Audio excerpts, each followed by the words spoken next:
ঘুরতে যেতে কম বেশি আমরা সবাই ভালোবাসি, কিন্তু অনেক সময় বাজেট কম থাকার কারণে মনের মতো জায়গায় ঘুরতে যাওয়া হয় না। তাই জন্যে আজকে তোমাদের সাথে একটা বাজেট ট্যুর প্ল্যান শেয়ার করব।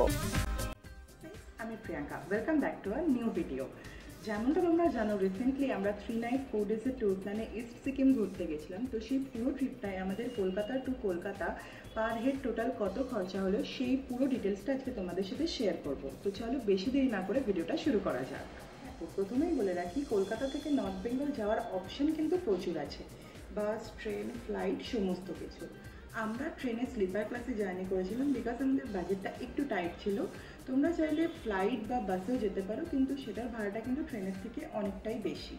তো আমরা যেহেতু স্লিপার ক্লাসে জার্নি করেছিলাম, তাই আমাদের ট্রেনে আপ ডাউন মানে শিয়ালদা টু এনজেপি আর এনজেপি টু শিয়ালদা টোটাল খরচা পড়েছিল 720 টাকা।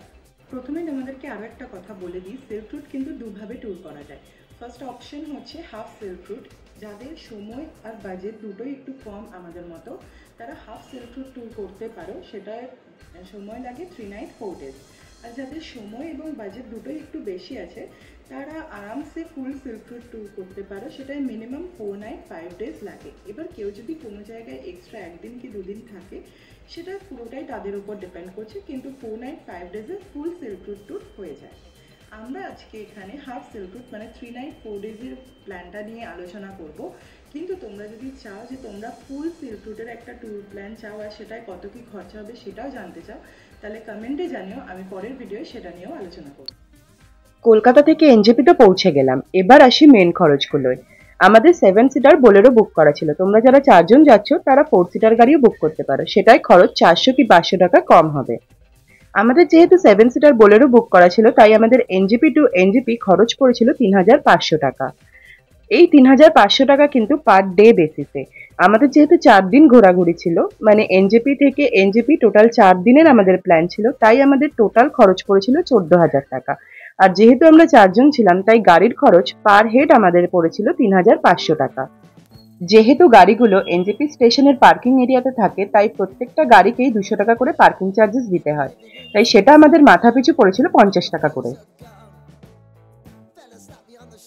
প্রথম দিন আমাদের স্টে ছিল রামধুরাতে, তাই এনজেপি থেকে রামধুরা যাওয়ার পথে সেবক বাজারের সামনে আমরা একটা দোকান থেকে ব্রেকফাস্ট করেছিলাম, কিন্তু সেটার টাকা এই প্ল্যানের মধ্যে ইনক্লুড করছি না, বিকজ সেটা যে যার পছন্দ মতো সবাই স্পেন্ড করে।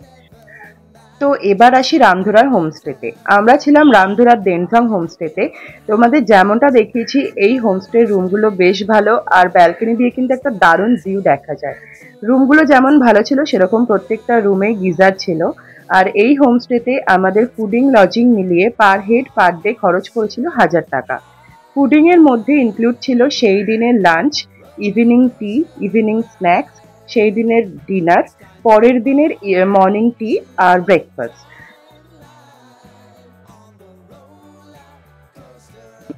দ্বিতীয় দিন রামধুরা থেকে জুলুক যাওয়ার পথে প্রথমে আমরা গেছিলাম সিদ্ধিবিনায়ক টেম্পেলে। সেখানে আমাদের এন্ট্রি ফিস লেগেছিল পার হেড 30 টাকা করে।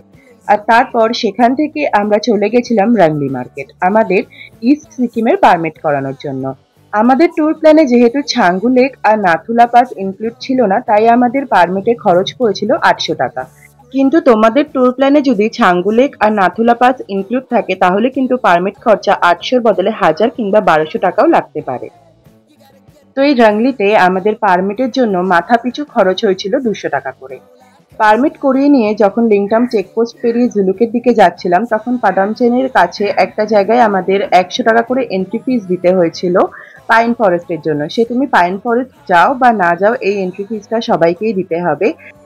আর এই এন্ট্রি ফিসটা পার হেড বেসিসে কালেক্ট করা হয়, গাড়ি বেসিসে নয়। তারপর আমরা চেক ইন করেছিলাম আমাদের আগামী 2 দিনের আস্তানা জুলুকের ইয়াংজুমলা হোমস্টেতে। এই হোমস্টেটাও আগের হোমস্টেটার মতোই বেশ ভালো ছিল। রুমগুলো বেশ পরিষ্কার ছিল আর প্রত্যেকটা রুমেই গিজার ছিল। আর এখানে আমাদের ফুডিং লজিং মিলিয়ে পার হেড পার ডে খরচ পড়েছিল 900 টাকা করে। আর এই ফুডিং এর মধ্যে ব্রেকফাস্ট থেকে শুরু করে ডিনার অবধি সমস্ত কিছু ইনক্লুড করা ছিল। যেহেতু জুলুকে আমরা 2 দিন ছিলাম, তাই এই হোমস্টেতে আমাদের খরচ হয়েছিল 1800 টাকা পার হেড। তৃতীয় দিনে আমরা গেছিলাম ইস্ট সিকিমের মেন সাইট সিনগুলোর জন্য। কিন্তু সেখানে ম্যান্ডেটরি কোনো খরচা নেই বলে সেই খরচগুলো এই ট্যুর প্ল্যানের মধ্যে ইনক্লুড করছি না। তো আমাদের 3 নাইট 4 ডেজের হাফ সিল্ক রুট ট্যুর প্ল্যানে কোথায় কত কি খরচা হলো সেই পুরো ডিটেলসটাই তো তোমাদের সাথে শেয়ার করলাম। আর এই ট্রিপটায় আমাদের টোটাল পার হেড খরচা হয়েছে ৭,৪০০ টাকা। আর এই ৭,৪০০ টাকার মধ্যে কিন্তু আমাদের ট্রেনের টিকিট, পারমিট, পার্কিং সমস্ত কিছু ইনক্লুড করা। তো আজকের ভিডিওটা এইটুকুই। ভিডিওটা যদি ভালো লাগে অবশ্যই লাইক, কমেন্ট আর শেয়ার করে দিও, আর আমাদের চ্যানেলটাকে সাবস্ক্রাইব করে দিও।